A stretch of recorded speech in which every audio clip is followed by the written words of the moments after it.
Fala aí galera, tudo bom com vocês? Eu tô aqui para dar um simples tutorial de como instalar e configurar o CentOS em uma máquina virtual e o serviço DHCP. Para começar, vamos lá, a gente vai criar uma nova máquina, daí novo, a gente coloca o nome dela, CentOS, ele já vai identificar que é um Red Hat, 64 bits, tranquilo, só próximo. Aqui o CentOS ele roda com 512 MB de memória, só que a gente vai deixar aqui em 1024 mesmo, só dar próximo para você mudar nada.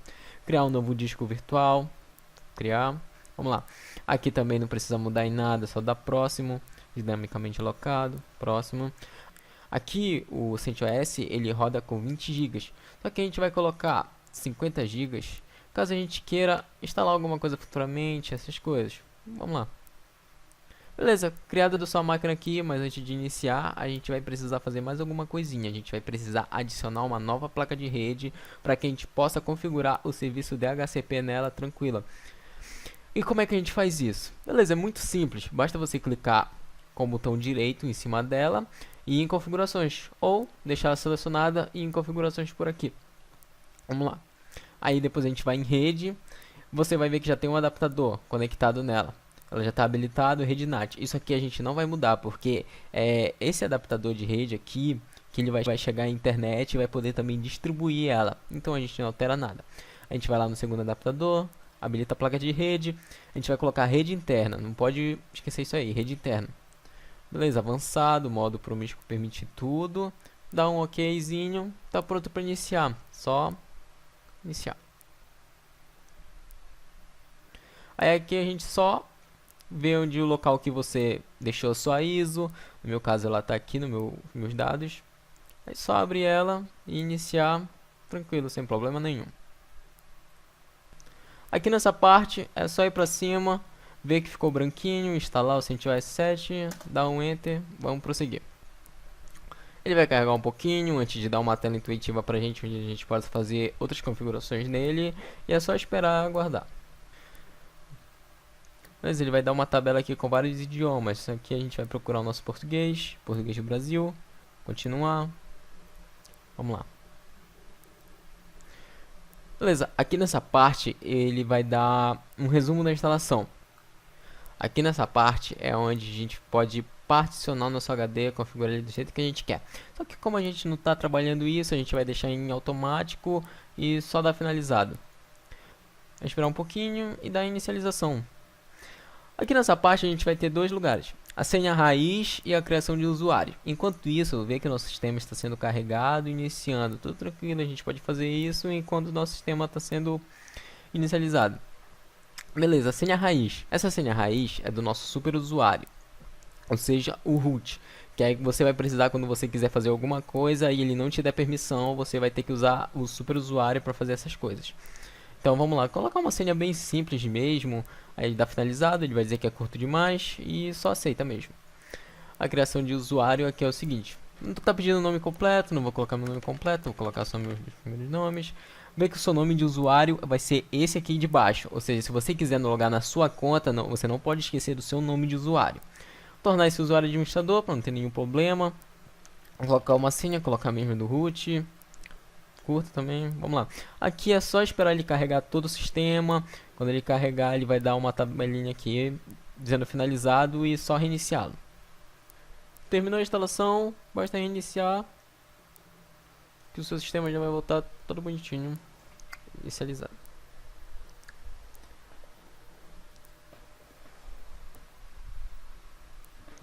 Aqui é só escolher a primeira opção, esperar alguns segundos que ele escolhe automaticamente.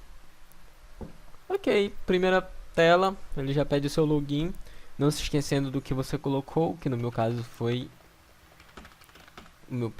letra do meu primeiro nome e meu sobrenome. Aí você dá Enter, pede o password, esquecendo. Aí pode ver que você está logado na sua conta. Mas como vai ter muitas coisas que eu vou precisar ser super usuário para fazê-la, eu acho que é melhor eu entrar direto como super usuário. Mas qualquer coisa que você queira fazer que precise de senha, basta colocar sudo na frente e colocar a sua senha e você vai conseguir rodar de boa. Mas como eu quero me tornar logo super usuário para não ter que escrever essas coisas, então basta dar um sudo su, ele vai te dar uns alertas, colocou a senha. Tranquilo, você virou super usuário. Agora a gente vai começar a configurar o nosso CentOS. A gente vai começar configurando as placas de rede. A gente vai dar o comando nmtui. Isso vai abrir uma janela, uma interfacezinha gráfica, onde a gente vai ter algumas opções: editar uma conexão, ativar uma conexão, definir o nome da máquina ou cancelar. A gente vai lá em editar uma conexão. Veja que a gente tem duas placas de rede. Aí a gente vai escolher a nossa segunda placa de rede, a qual a gente adicionou ela. Você pode trocar o nome dela ou deixar a mesma coisa. No meu caso eu vou deixar. Aqui a gente vai colocar manual, que a gente quer colocar o nosso próprio endereço IP. Clica em, vai para baixo e clica em adicionar. Basta colocar o seu endereço. No meu caso eu vou colocar 192.168.0.1/24. /24 é a nossa máscara de rede, a padrão. A gente vai deixar lá, senão ele vai ficar /32. A gente não quer isso, deixa 24 todo bonitinho. Basta dar um OK. Configuramos nossa placa, a gente volta. Agora a gente ativa ela. Ativa as duas placas. Lembrando que a nossa primeira placa, ela tá pegando a internet. Bora ver se ela tá realmente pegando a internet. A gente vai dar um ping 8.8.8.8. 8.8 é um domínio do Google, ou seja, ele vai dar um ping pro Google. Bora ver se tá funcionando. Tranquilo, tá funcionando. Configuramos nossa placa de rede. Agora a gente pode instalar o DHCP. Como o CentOS é diferente de outros Linux, como o Ubuntu, o comando no CentOS é yum para instalar qualquer coisa. Então a gente vai dar um yum install DHCP. Deu um enter, ele vai começar a carregar algumas coisas. Depois ele vai só pedir para você confirmar, você dá um yes com Y, só um Y. Depois ele vai dar sim ou não, você dá um S de sim e vai instalar tranquilamente. Beleza, galera, concluído a nossa instalação do DHCP. Agora basta a gente configurar ele. Como é que a gente vai configurar ele? A gente vai ter que usar um editor de texto. No meu caso eu vou usar o VR. A gente vai usar o seguinte comando: var/etc/dhcp/dhcpd.conf. Dá um enter, ele vai abrir essa tabelinha aí pra gente poder editar o nosso DHCP. No meu caso eu vou colocar os comandos todos direto, mas aí na tela eu vou deixar bem bonitinho para vocês verem direito eles.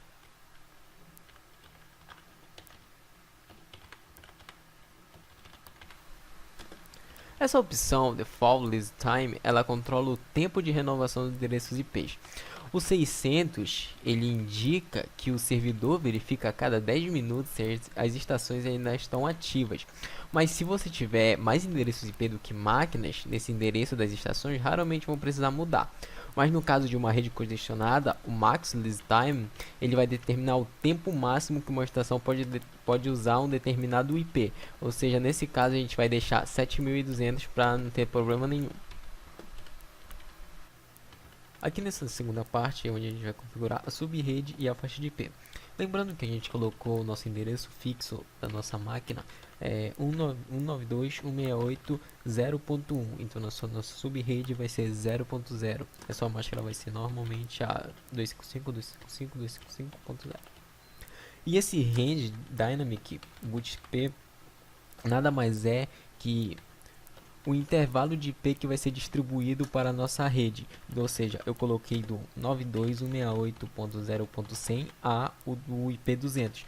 Ou seja, vai ser distribuído do IP 100 ao IP 200 na nossa rede. Na terceira parte, como já diz, a gente vai especificar o domínio desse DHCP. Na outra parte é onde vem o IP DNS e o IP de DNS servidor adicional, onde a gente adicionou o 8.8.8 e o 8.8.4.4. E também a gente vai adicionar aqui nessa parte o nosso IP de broadcast, que vai ser 192.168.0.255. Logo depois do gateway padrão, que a gente optou por colocar o 254 no final. Agora, galera, a gente vai aprender a como salvar e sair do VR. Basta apertar ESC e a gente vai digitar WQ. WQ vai salvar e sair. Dá um enter. tranquilo, fechou de boa.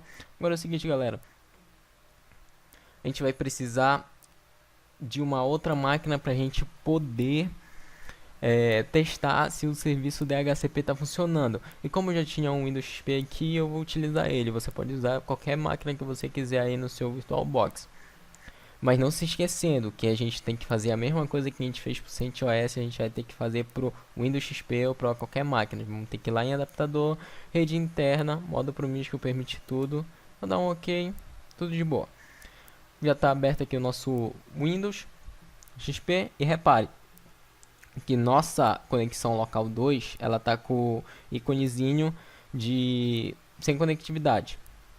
A gente vai dar um olho aqui nela, tá sem conectividade nenhuma, ou seja, o nosso DHCP ainda não está funcionando. O que a gente precisa fazer para ele funcionar? A gente precisa dar um restart nele para ele poder funcionar. Então a gente vai usar o comando systemctl restart DHCP.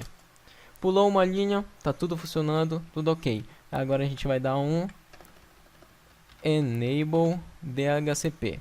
Lembrando que a gente configurou o nosso range de IP, galera, para ele receber entre o IP 100 ao IP 200. Ou seja, a nossa máquina que a gente configurou, nosso Windows XP, ele vai ter que receber entre o IP 100 e o IP 200.